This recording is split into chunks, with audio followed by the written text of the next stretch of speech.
Some men lose everything quietly. No explosion. No dramatic scene.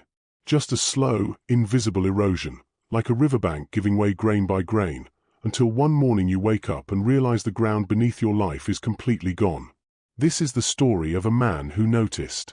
A man who watched, waited, and then, with surgical precision, dismantled the very people who thought they had already buried him. His name is Kurt Harwick. And what he did next, most men could never do. Stay with me, because this story will change how you see strength, love, and what a father is truly capable of. My name is Kurt Harwick. I'm 44 years old. I spent 9 years as an Army intelligence officer in G2, the branch that reads people. Not just their words. Their micro-expressions. The pauses between sentences. The way someone's eyes move right before a lie finishes forming in their throat. In that world, information isn't power, pattern recognition is. After the service, I came home to Charlotte, North Carolina. Took a job in security operations. Paid the mortgage. Kept the grass cut. Rescued a loyal shepherd mix named Hector who slept at my feet every night like a sentinel. But none of that, not the training, not the discipline, not a single thing I learned in uniform, prepared me for what was about to happen inside my own home. Because the people who would try to destroy me weren't enemies on a foreign battlefield. They were standing in my backyard, drinking my beer. Let me tell you about my daughters first. Because everything I did, every single move, I did for them. Paige is 8. She has these curious, deep brown eyes that soak in every room she walks into, like she's building a mental map of every person and every unspoken emotion swirling around her. She asks questions that adults dodge. The kind that land like soft thunder. Ren is 6.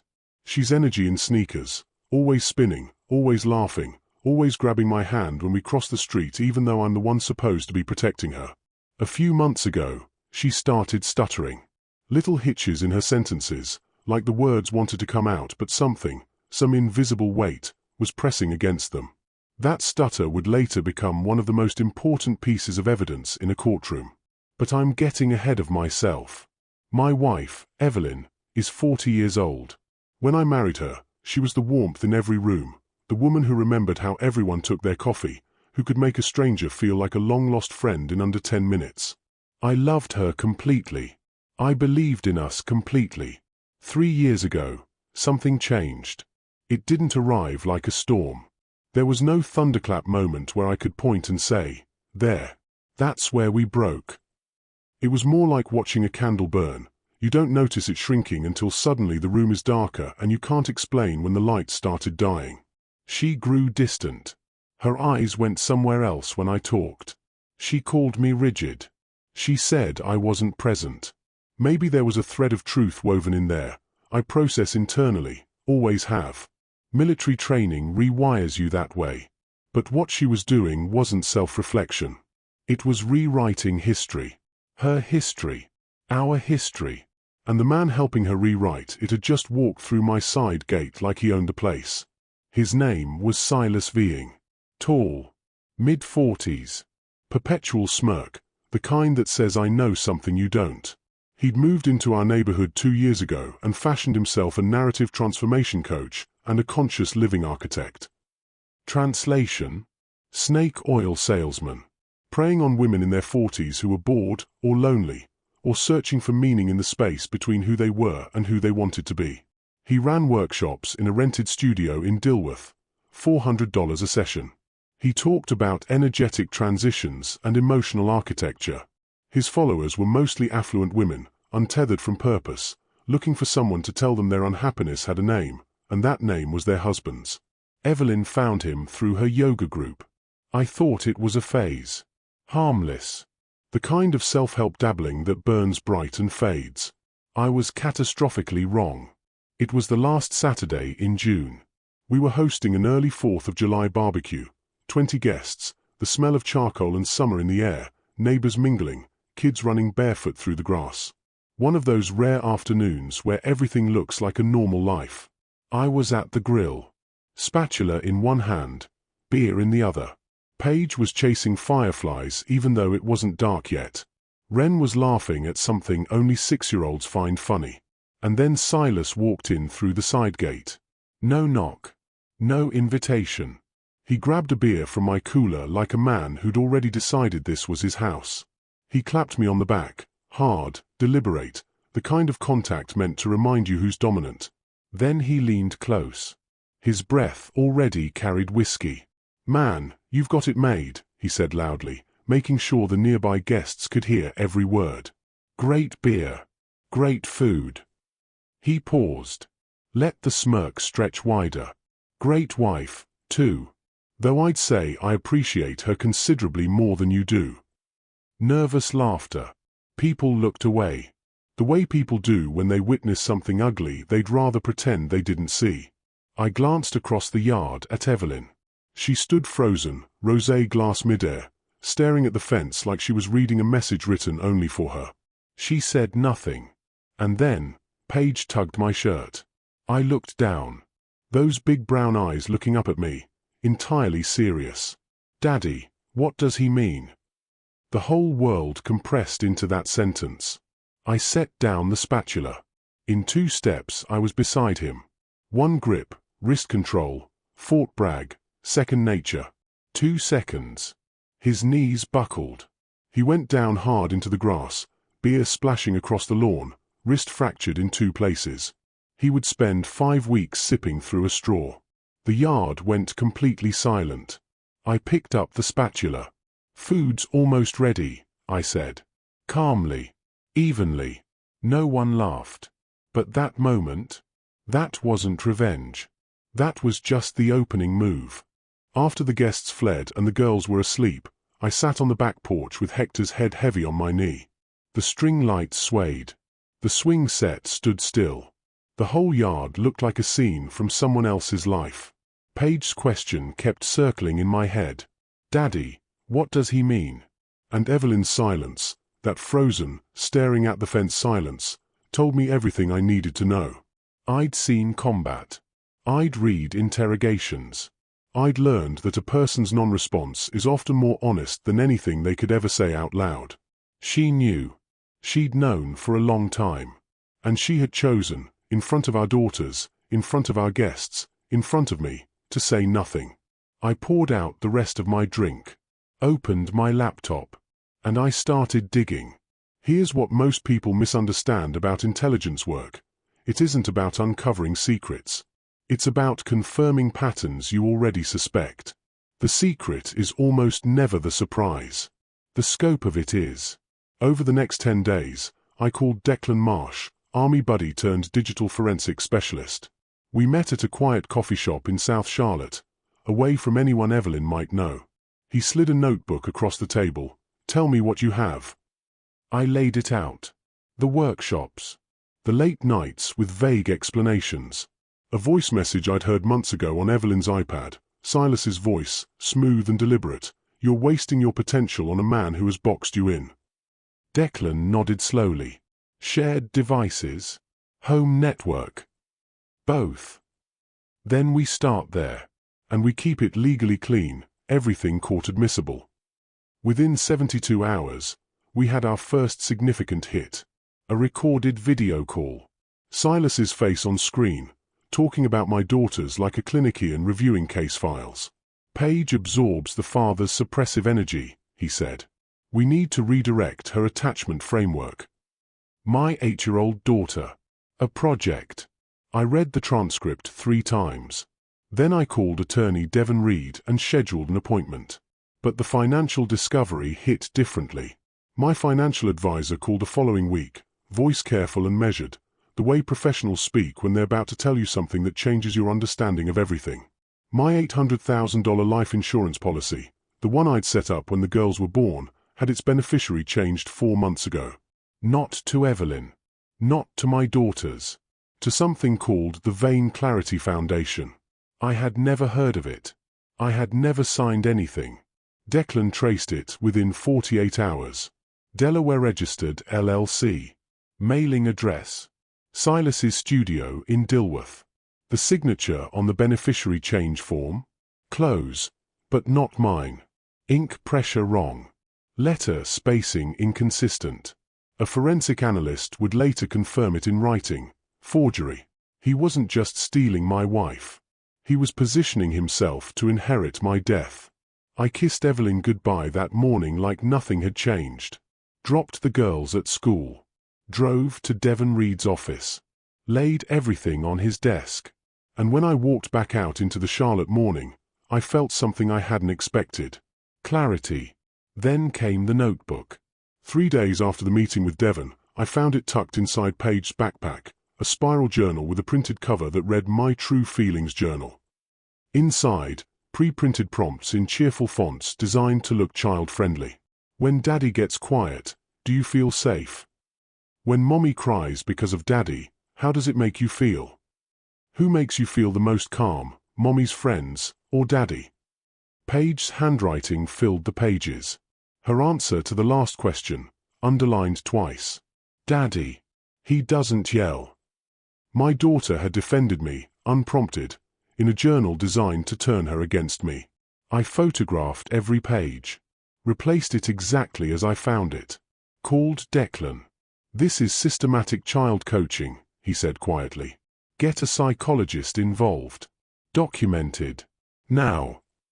Dr. Yasmin Clough was a child psychologist Devon had worked with before, measured, professional, unimpeachable in court. During her assessment, conducted behind one-way glass, Wren drew horses. Normal. Peaceful. Then Paige, without any prompting, looked up from her drawing and said, Uncle Silas says Daddy doesn't know how to love right. But I think he loves quietly. I was standing behind that glass with my fingers pressed flat against the frame, holding myself together through sheer discipline.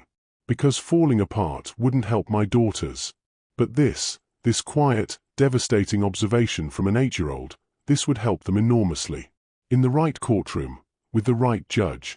That same week, Wren's pediatrician, Dr. Ariel Crane, flagged her stuttering as stress-induced.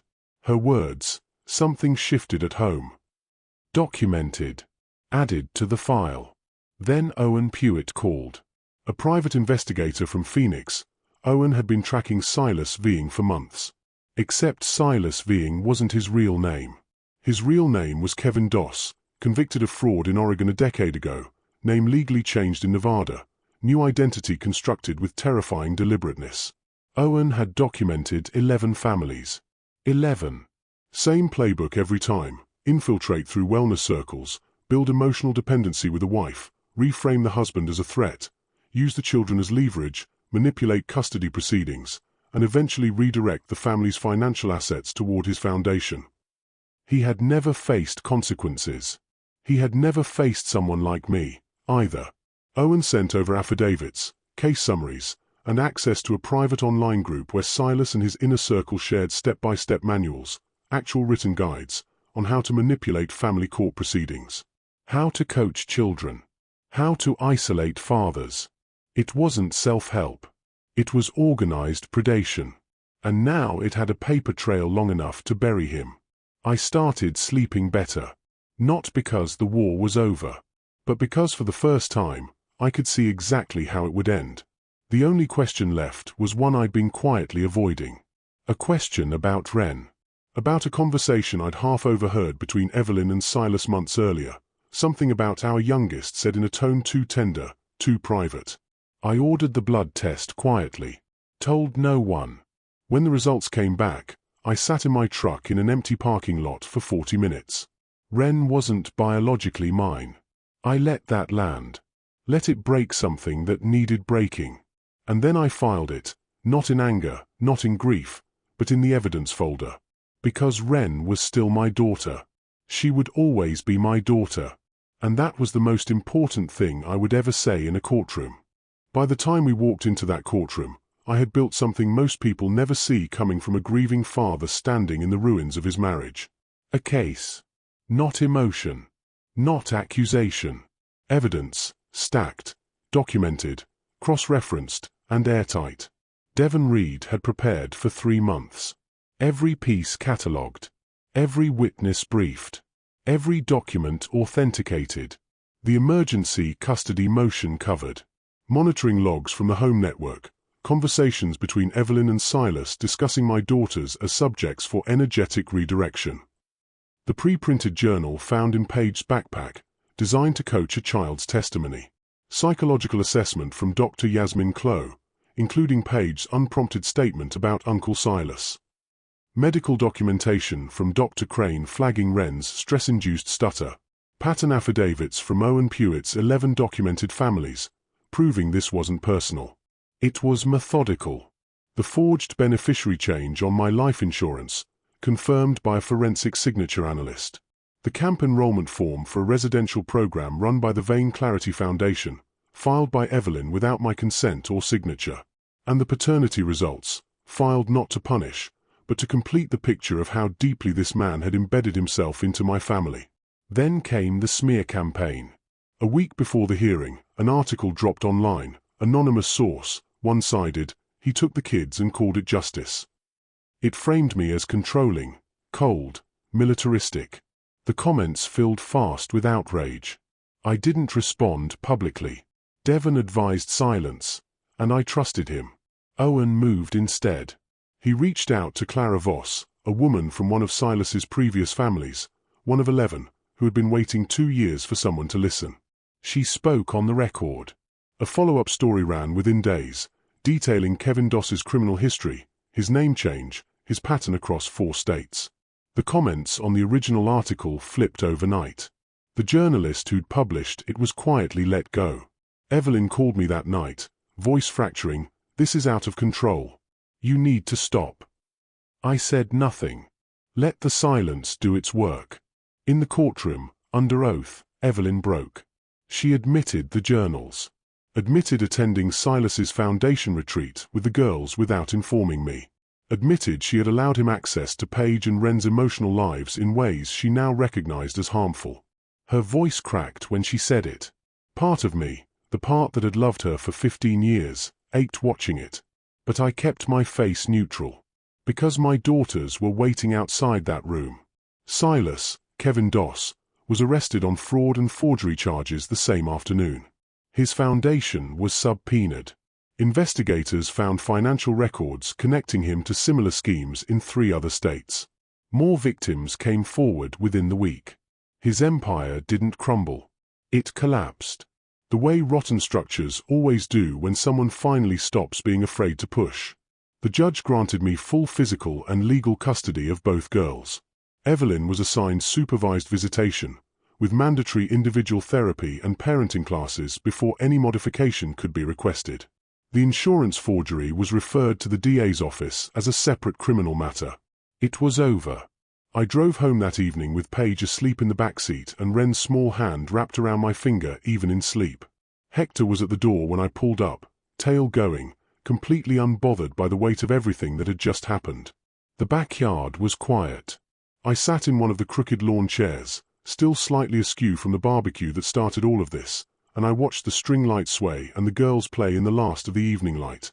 Paige was asking Wren a question about something. A horse, I think. Wren answered without stuttering. Just once. Clear as water. I exhaled for the first time in months. Channel call to action.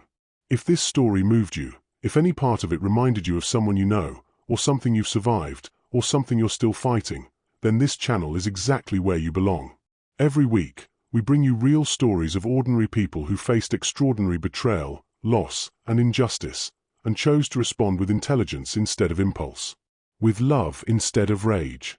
With strategy instead of surrender. If you watch this all the way to the end, you already know you're not the kind of person who walks away when things get hard. So don't walk away from this channel. Subscribe. Hit the bell. Every story we publish is one someone out there desperately needs to hear. And in the comments, I want to know, what would you have done? At the barbecue. With the journal. With those paternity results. Tell me below. Your voice matters here. Life lesson. Closing. Before I go, here is what Kurt Harwick's story quietly teaches us, if we're willing to listen. Silence is not weakness. It is preparation. The most dangerous response to betrayal is the immediate one, the reaction fueled by hurt and pride that hands your enemy exactly what they need to defeat you. Kurt didn't react. He responded. He gathered himself, gathered evidence, and gathered allies. And when the time came, he walked into that courtroom not as a wounded husband, but as an unshakable father. Real love is not loud. It is present. Page said it best, in Crayon, in a journal designed to silence her, "I think he loves quietly." The greatest thing you can give someone you love isn't grand gestures or perfect words. It is consistent, quiet presence. Being there. Paying attention. Showing up when it costs you something. And finally, your children are always watching. Not just what you say. Not just what you do. They are watching how you carry yourself when the world tries to knock you to your knees. Be the person they describe when no one tells them what to say. That's the whole lesson. Right there, in a child's handwriting, underlined twice. Daddy. He doesn't yell. That's enough. That's everything.